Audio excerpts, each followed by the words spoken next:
Start. அனைவருக்கும் வணக்கம். என் பெயர் சி. தக்ஷனா. நான் 4ஆம் வகுப்பு படிக்கிறேன். பேச்சு பேச வந்துள்ளேன். எனக்கு கொடுக்கப்பட்ட தலைப்பு சுற்றுச்சூழல் பாதுகாப்பு அனைவரின் பொறுப்பு. மண்மீதும் மண்ணும் மலையும் அணிநிழல் காடும் உடையது அரண்.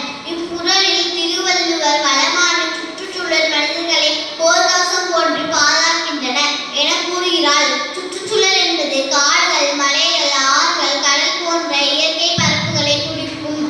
ஆனால் சுற்றுப்புற சூழலானது பல காரணங்களால் மாசடைந்து வருகின்றன. நோயற்ற வாழ்வே குறைவற்ற செல்வம் என்பது பழமொழியாகும்.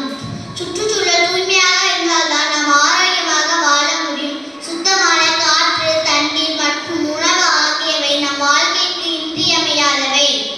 சுற்றுச்சூழலை பாதுகாப்பது நம் ஒவ்வொரு முக்கிய கடமையாகும். இயற்கையை நேசிப்போம். செயலுடன் வாழ வேண்டுமா என யோசிப்போம். நம்மை சுற்றியுள்ள நிலம், நீர், காற்று என அனைத்தும் மாசடைந்து வருகின்றன.